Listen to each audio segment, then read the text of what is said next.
Hello everyone, I am Richa God from Quick Maths exercise 8.3 question number 6. Arif took a loan of 80,000 from a bank. If the rate of interest is 10% per annum, find the difference in amounts he would be paying after 1.5 years if the interest is compounded annually and compounded half yearly. तो इस case में हमें दो cases लेने हैं, एक annually निकालना है कंपाउंड और एक हमें कंपाउंड करना है उसे हाफ ईयरली। सबसे पहले हम फर्स्ट लेंगे केस, वन बाय वन करेंगे इसे। तो first compounded annually, in the case of annually principal is 80,000, rate of interest is 10% and n is, अब यहां दिया हुआ है 1 year plus half year, 1 year plus half year, क्योंकि ये दिया है आपको 1.5 ईयर, तो हम इसमें लेंगे 1 ईयर एंड हाफ ईयर। अब इस केस में एक तो पूरा साल है, इस पे तो हम निकालेंगे कंपाउंड इंटरेस्ट, लेकिन साथ में आधा साल मतलब 6 मंथ्स और हैं, तो जो भी हमारा एक साल के बाद अमाउंट आ जाएगा वो प्रिंसिपल बन जाएगा। किसके लिए? नेक्स्ट हाफ ईयर के लिए। और क्या निकाल लेंगे यहाँ हम? Simple interest. So it's very simple, हम ऐसे क्वेश्चन पहले भी कर चुके हैं। तो सबसे पहले फॉर 1 ईयर, फॉर 1 ईयर, अगर फॉर 1 ईयर करते हैं तो हम यहाँ निकालेंगे amount, amount is P into 1 plus R upon 100 and for 1 year it's 1, N कह सकते हैं इसको। सो A will be 80,000 multiply 1 plus R क्या हो गया 10, 10 बाय 100 और इसकी पावर हो गई 1, तो इसको लिखेंगे 80,000 मल्टीप्लाई, अब ये 0 से 0 कैंसिल, 1 बाय 10, 1 बाय 10 और एलसीएम लेंगे तो 11 बाय 10 बन गया ये, और पावर है इसकी 1, तो 11 बाय 10 ही रह जाएगा। तो ये अमाउंट कितना बन गया? अमाउंट बन गया ये हमारे पास 8 11 दा 88, 88 साथ में 3 zeros, तो 88,000 ये बन गया हमारे पास अमाउंट। अब इस अमाउंट को आने के बाद सबसे पहले ये अगले आधे साल के लिए क्या बन जाएगा? प्रिंसिपल, ये हमें क्लियर है। और इस अमाउंट के बाद हम इंटरेस्ट निकालेंगे, एक साल के बाद इंटरेस्ट कितना निकला, तो इंटरेस्ट आफ्टर 1 ईयर, अमाउंट तो निकल चुका और इंटरेस्ट क्या हुआ? इंटरेस्ट हुआ अमाउंट माइनस प्रिंसिपल, तो अमाउंट था 88,000 और प्रिंसिपल था 80,000, तो ये किया हमने माइनस, यस 80,000, तो 8,000 रह गया हमारे पास। इसका मतलब हम लिख सकते हैं कि इंटरेस्ट कितना आ गया? इंटरेस्ट आया एक साल के बाद 8,000 रुपए, 8,000, this is the interest after 1 year. अब निकालेंगे हम प्रिंसिपल, हमारा बन गया अब नेक्स्ट के लिए। नाउ टेकिंग प्रिंसिपल 88,000 किसके लिए? For next half year. अब जो आधा साल बच गया है उसके लिए हम प्रिंसिपल ये बन जाएगा हमारा। So simple interest for half year, अब आधे साल के लिए हम सिंपल तरीके से सिंपल इंटरेस्ट निकालेंगे, जिसका फॉर्मूला है P into R into T upon 100। अब P क्या है यहाँ पे? 88,000। अच्छा, R क्या आ गया आपके पास? 10%, और हाफ आपके पास ईयर है तो 2 आएगा नीचे और साथ में 100, ये दो जीरोस कट गए, 2 5 दा 10, तो या फिर हम सिंपल कर सकते हैं, 2 5 नहीं करते इसको, है ना, कैलकुलेशन करनी पड़ेगी। यहाँ सिंपल 2 4 4 0 4 4 0, तो अब यहाँ हमारे पास सिंपल इंटरेस्ट आ गया आधे साल के लिए, जो आया वो कितना आ गया? 4400, 4400, ये सिंपल इंटरेस्ट आ गया नेक्स्ट हाफ के लिए, नेक्स्ट हाफ के लिए। अब इसको हम यहाँ बनाते हैं हम एक स्लाइड, जस्ट अ मिनट।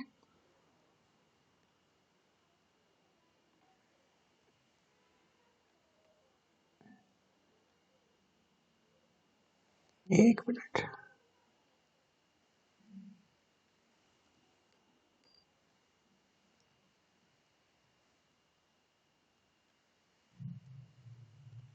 ये आ गया हमारा, और ये क्वेश्चन नंबर है हमारा 6th। नाउ अब करेंगे हम इसे, देखिए क्या आ चुका है? SI आ चुका है 4400 और एक आ चुका है 8000 तो अब हम करेंगे इसका मतलब SI टोटल। तो अब हमने किया क्या, कंपाउंड इंटरेस्ट कितना आ गया, दोनों इंटरेस्ट दो, एक तो 1 साल के बाद और एक इंटरेस्ट आधे साल के बाद। तो इसमें लिखेंगे interest after 1 year plus interest after half year. तो ये दोनों को कर देंगे ऐड। तो कंपाउंड इंटरेस्ट कितना बन जाएगा, हम पीछे से देखें तो एक है 8000 और एक है 4400। तो यहाँ हो गया 8000 और एक आ गया हमारे पास 4400। तो ये बन गया हमारे पास 400 साथ में 12। तो 12400 ये बन गया कंपाउंड इंटरेस्ट। उसने पूछा है अमाउंट, तो अमाउंट क्या होगा, प्रिंसिपल प्लस कंपाउंड इंटरेस्ट। तो प्रिंसिपल कितना था 80,000, ये हमारे पास प्रिंसिपल शुरू में था। इसमें 12,400 ऐड कर देंगे 12,400, तो ये आ जाएगा 429।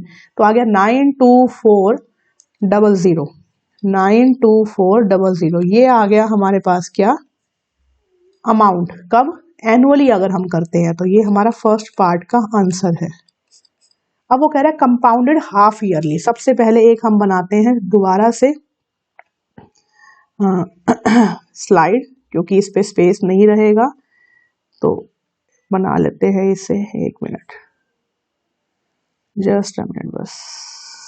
ये हमारा हो गया, क्वेश्चन नंबर आ गया 6 और इसका ये क्वेश्चन हम कर लेते हैं यहाँ पेस्ट। यस अब वो कह रहा है इसको हाफ ईयरली और निकाल के दिखाओ और फिर करते हैं सॉल्यूशन।